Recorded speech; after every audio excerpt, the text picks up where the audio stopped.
할렐루야. 자, 오늘부터 고린도 후서를 공부하겠습니다. 오늘은 고린도 후서 1장 1절부터 11절까지의 말씀으로 모든 환난 중에서 우리를 위로하사, 이런 제목으로 함께 은혜 나누겠습니다. 오늘 본문 말씀을 살펴보기 전에 잠시 우리는 고린도 후서의 배경을 좀 살펴봅니다. 사도 바울은 고린도 전서를 디도 편으로 고린도 교회에 보내고 나서 그들의 반응을 염려하면서 기다렸죠. 바울은 나중에 이 디도를 만나서 고린도 교회 가운데 많은 문제가 해결되었다라는 기쁜 소식을 듣게 됩니다. 그러나 고린도 교회 가운데 아직도 해결되지 않은 문제들이 있었습니다. 그래서 사도 바울은 고린도 후서를 통해서 그 문제들을 중심으로 복음을 전파하는 것입니다. 그래서 우리가 고린도 후서를 살펴보는 가운데 바울 사도를 통해서 고린도 교회에 주시는 하나님의 말씀을 들을 수 있기를 바랍니다. 자, 그러면 고린도 교회 가운데 고린도 전서를 통해서 해결되지 않은 대표적인 문제가 무엇일까? 바울이 고린도 교회를 떠난 후에 고린도 교회에는 거짓 선생들이 많이 들어와서 바울이 전한 복음을 바꾸려고 했습니다. 그들은 바울을 흠잡고 또 그들은 바울이 정식 사도가 아니라고 주장한 거지요. 근데 여러분, 이런 일들은 그 사도 바울이 전한 복음을 부정하고자 했기 때문에 그렇게 하는 것이고, 그리고 만약에 바울이 사도가 아니라면 바울이 전한 복음은 어떻게 되는 것입니까? 그것은 가짜가 되는 거겠죠. 그래서 거짓 교사들이 바울의 사도권을 부정함으로 인해서 바울이 전한 복음이 가짜다, 이것을 얘기하고자 하는 거죠. 이것은 아주 사단적인 그런 방법이죠. 그래서 바울은 적극적으로 자신이 사도됨을 주장하는 거예요. 이것은 단지 바울 자신이 사도적인 권위를 지금 내세우고자 하는 것이 아니고, 자신이 전한 복음을 변호하기 위해서 바울은 그렇게 자신의 사도됨을 주장하는 것이죠. 자, 1절과 2절의 말씀 봅니다. 하나님의 뜻으로 말미암아 그리스도 예수의 사도된 바울과 및 형제 디모데는 고린도에 있는 하나님의 교회와 또 온 아가야에 있는 모든 성도에게 하나님 우리 아버지와 주 예수 그리스도로 쫓아 은혜와 평강이 있기를 원하노라, 이렇게 말씀하고 있습니다. 자, 이 말씀에서 보면은 바울은 지금 편지 첫 머리에 안부 인사를 전하면서 자신이 하나님의 뜻으로 말미암아 사도가 되었다라는 것을 분명하게 지금 밝히고 있어요. 바울은 자기가 사도된 것이 자기가 원해서 된 것이 아니라 하나님의 뜻으로 말미암아 된 것이라는 거죠. 여러분, 바울이 어떻게 사도가 되었습니까? 우리가 알고 있는 것처럼 바울이 다메섹 도상에서 부활의 주님을 만났기 때문에, 그가 부활의 주님을 만나기 전에는 그가 어떤 사람이었어요? 교회를 핍박하고 또 예수 믿는 사람들을 잡아서 죽이고 진멸하는 일에 앞장섰던 사람이에요. 그렇게 하는 것이 하나님의 뜻인 줄 알았어요. 그리고 열심을 다해서 그 일을 했던 사람이 바로 바울입니다. 그런데 그가 이제 대제사장으로부터 공문을 받아서 다메섹까지 쫓아가서 예수 믿는 자들을 잡으려고 가는 도중에 다메섹 도상에서 부활하신 예수님을 만나게 되죠. 그래서 부활하신 예수님께서 그를 사로잡으셔서 이 사도 바울을 이방의 복음을 전하는 사도로 삼으신 거죠. 그래서 바울이 사도된 것은 전혀 자기 뜻이 아니라는 것이에요. 오직 하나님의 뜻 가운데 바울의 의지와는 아무 상관없이 하나님의 절대적인 주권으로 이루어진 일이라고 지금 바울은 지금 이렇게 말하고 있는 거죠.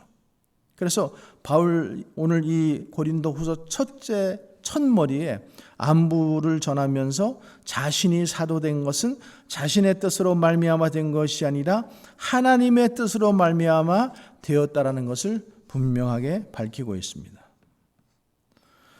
그래서 이렇게 하나님의 뜻으로 말미암아 사도된 바울이 고린도에 있는 하나님의 교회와 아가야에 있는 모든 성도에게 문안을 합니다. 오늘 1절과 2절 다시 보면은 하나님의 뜻으로 말미암아 그리스도 예수의 사도된 바울과 및 형제 디모데는 고린도에 있는 하나님의 교회와 또 아가야에 있는 모든 성도에게 하나님 우리 아버지와 주 예수 그리스도로 쫓아 은혜와 평강이 있기를 원하노라 이렇게 말씀하고 있는 거죠. 그런데 여기서 하나님의 교회라고 할 때 교회와 같은 말이 무엇입니까? 그것은 성도지요. 그래서 오늘날 사람들이 생각하는 건물로서의 교회가 아니라 예수 믿는 사람들, 즉 성도들을 교회라고 말하는 것입니다. 그런데 그런 교회에 바울 사도가 지금 무엇으로 인사를 하고 있는가 하면 하나님 우리 아버지와 주 예수 그리스도로 쫓아 은혜와 평강이 너희에게 있을지어다라고 인사하고 있습니다. 고린도 교회가 바울에게 행한 것은 여러 가지 섭섭한 일이 많습니다. 고린도 교회는 바울이 전도하여 세운 교회지요. 그런데 바울이 그것을 떠나서 다른 곳으로 간 다음에 다른 사람들이 와서 바울을 모함하고 그가 정식 사도가 아니라고 했습니다. 또 그 언행이 일치되지 않는다 이렇게 비난했습니다. 또 사례는 받지 않으면서 예루살렘에 보낼 헌금을 하라고 독려하고 또 그것을 갖다가 독려하는 것은 그것을 떼먹으려고 하는 것이 아닌가 하는 그런 그 말들을 퍼뜨린 거예요. 그래서 바울의 입장에서 보면은 고린도 교회를 향한 섭섭한 마음을 가질 수 있죠.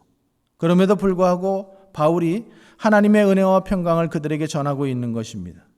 그래서 사도의 사도됨이란 바로 이런 모습에서 우리가 찾아볼 수가 있는 거죠.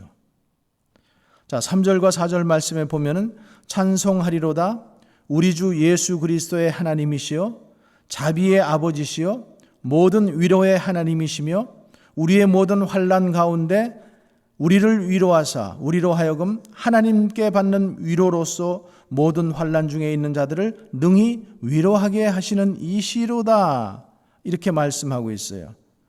지금 바울은 먼저 찬송하리로다 하며 하나님께 찬송으로 영광 돌리고 있죠. 그리고 바울의 심령에서 지금 찬송이 터져 나온 거예요. 그러면 바울이 지금 찬송할 상황이라는 거죠. 찬송할 상황이 아니라는 거예요. 그런데 그가 어떻게 이렇게 찬송하는 걸까? 그가 지금 환난과 핍박을 당하고 있고 죽도록 환난과 고난을 당하고 있는데 그의 입에서 어떻게 찬송이 나오는 것일까? 바울은 자기가 받는 환난과 고난은 자기 자신 때문에 받는 것이 아니라는 거죠. 바울이 지금 당하는 환난과 고난은 내가 예수 그리스도를 증거하기 위해서 예수 그리스도를 증거하는 사도로서 받는 환난과 고난이라는 것을 지금 말하고 있는 거예요. 그러면 그 환난과 고난을 통해서 지금 바울이 무엇을 알게 되었기에 이렇게 찬송을 하는 것인가? 5절 말씀에 보면은 그리스도의 고난이 우리에게 넘친 것 같이 우리의 위로도 그리스도로 말미암아 넘치는도다. 지금 바울이 예수 그리스도의 고난과 위로를 알게 된 거예요. 그는 예수 그리스도의 고난에 참여하게 된 거예요. 예수 그리스도의 고난의 신비를 알게 되고 그 고난이 무슨 고난인지를 알게 되니까 예수 그리스도의 고난을 자기 백성에게 넘겨주신 것이 그리스도로 말미암아 넘치는 위로라는 것을 그가 깨닫게 된 거죠. 그래서 지금 바울은 그것으로 인해서 환난과 고난 가운데에서도 찬송이 터져 나올 수 있었던 겁니다. 우리는 환난과 고난을 당하면 어떻게 합니까? 원망과 불평을 하죠. 그런데 우리로 고난을 주지 말고 위로를 주면은 안 되죠. 병 주고 약 주는 것도 아니고 왜 그렇게 해야 합니까? 근데 그렇게 하시는 이유는 마귀가 세상의 영광으로 유혹하고 있기 때문이라는 거죠. 예수님께서 공생애를 시작하실 때 마귀의 유혹을 받죠. 마태복음 4장 1절부터 11절 말씀에 보면은 마귀가 먼저 예수님이 하나님의 아들이라면은 돌로 떡을 만들어 보라는 거죠.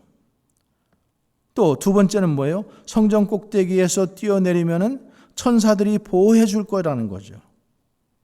그리고 세 번째로는 마귀 자신에게 절을 하면은 세상의 영광을 다 주겠다라는 거예요. 그런데 예수님께서 어떻게 하셨어요? 그 모든 유혹들을 다 물리치시고 말씀으로 물리치시고 십자가의 고난의 길을 걸어가셨어요. 예수님께서는 이 마귀의 제안을 받아들이면은 능력과 세상의 영광을 다 가질 수가 있었는데도 불구하고 우리 주님께서는 말씀으로 그 마귀의 유혹을 물리치시고 십자가 고난의 길을 걸어가신 것입니다. 오늘날도 이런 유혹은 믿는 성도들에게 얼마든지 임하는 거예요.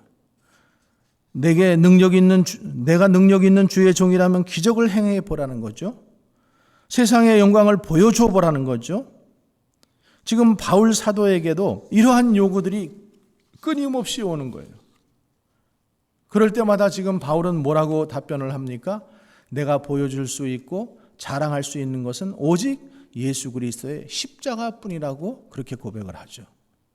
그래서 갈라디아서 6장 14절에 그러나 내게는 우리 주 예수 그리스도의 십자가 외에는 결코 자랑할 것이 없으니 그리스도로 말미암아 세상이 나를 대하여 십자가에 못 박히고 내가 또한 세상에 대하여 그러하니라 라고 이렇게 대답합니다.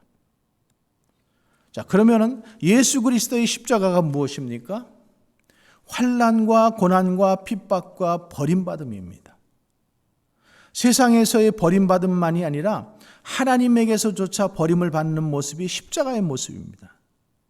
그래서 예수님이 나의 하나님 어찌하여 나를 버리시나이까 그 절규, 그것은 하나님을 향한 절규인데 마치 하나님께서 그것을 외면하는 것처럼 그렇게 나타나죠. 그래서 이것은 죄인에 대한 하나님의 공의로운 모습입니다. 공의로우신 하나님께서 죄인을 결코 용납할 수가 없는 거죠. 그러면 그 고난을 통하여 하나님께서 어떤 일을 이루셨습니까? 히브리서 5장 8절에서 10절 말씀에 보면은 그가 아들이시라도 받으신 고난으로 순종함을 배워서 온전하게 되었은즉 자기를 순종하는 모든 자에게 영원한 구원의 근원이 되시고 하나님께 멜기세덱의 반차를 쫓는 대제사장이라 칭하심을 받았다라고 했습니다. 예수님께서는 부족함이 없는 분이십니다. 그런데도 예수님께서 고난을 통하여 순종을 배워서 온전하게 되셨다라는 것입니다. 그 온전함이란 어떤 온전함인가? 자기를 순종하는 자에게 영원한 구원의 근원이 되시기 위하여 멜기세덱의 반차를 따르는 영원한 대제사장이 되었다라는 거죠. 여러분, 이것이 고난의 신비예요. 그러므로 성도가 고난을 당할수록 그리스도의 고난의 신비를 알게 되는 거예요. 그리고 그 위로도 넘치게 됩니다. 자기의 고난을 바라보는 것이 아니라 고난을 당할수록 누구를 바라봐요? 그리스도를 바라보고 그리스도의 고난을 바라봄으로 그것을 신뢰하게 되는 것이죠. 그래서 그리스도의 고난이 우리의 구원의 근거가 되심을 우리는 깨닫게 되는 겁니다.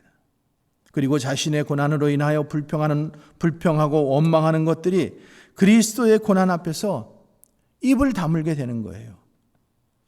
그것이 바로 그리스도의 고난이 넘침과 같이 그리스도의 위로도 넘친다는 말씀인 것입니다.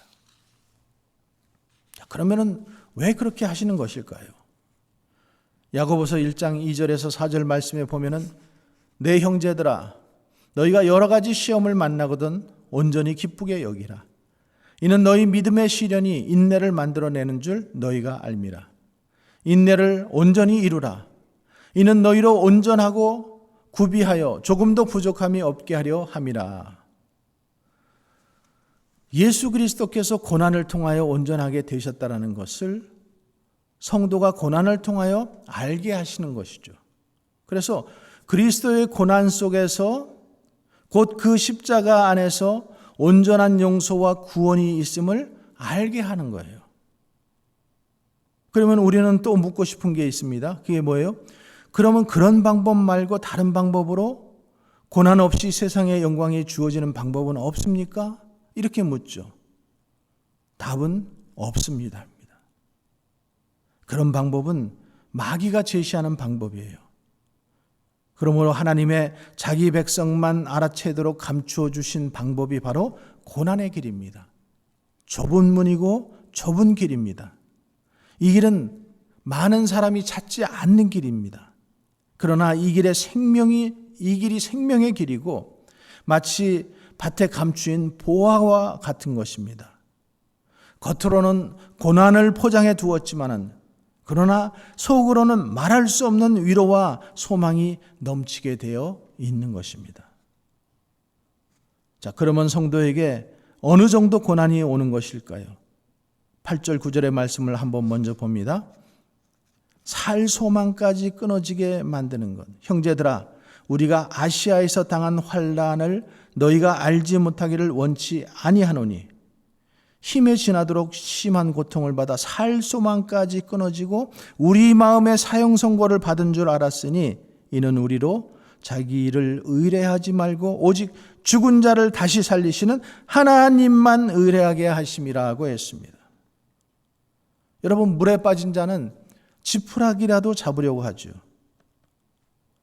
그런데 그 지푸라기조차 치워버리는 방법으로 일하시는 것이 하나님의 일하심입니다. 왜 그렇게 하십니까? 자기를 의뢰하지 말고 환경을 의뢰하지 말고 지푸라기 의지하지 말고 오직 죽은 자를 다시 살리시는 하나님만 의뢰하게 하기 위하여 그렇게 하시는 것입니다. 그러므로 성도는 죽어도 괜찮은 사람입니다. 왜냐하면 하나님께서 다시 살리시기 때문에 그것이 바로 성도의 위로요, 소망이요, 힘이 되는 것입니다.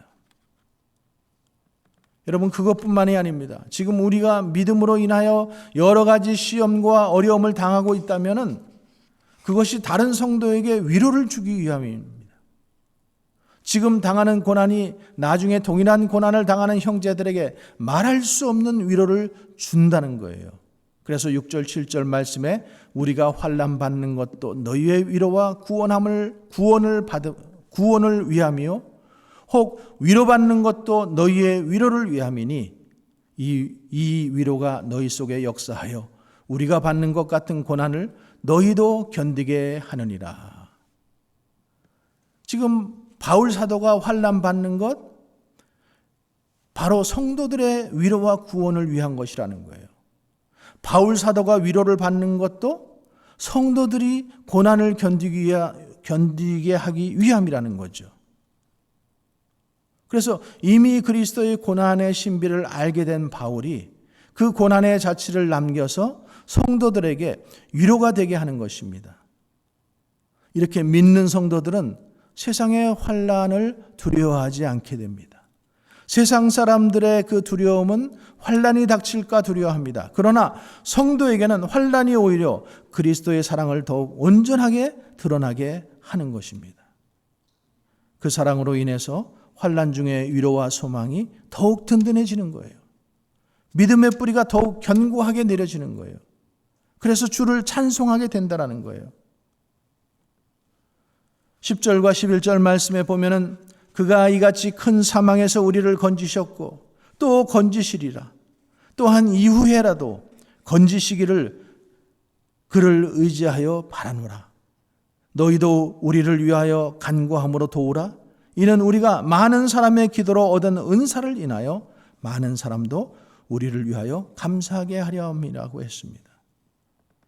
지금 바울은 예수 그리스도께서 우리를 큰 사망에서 건지셨다고 했습니다.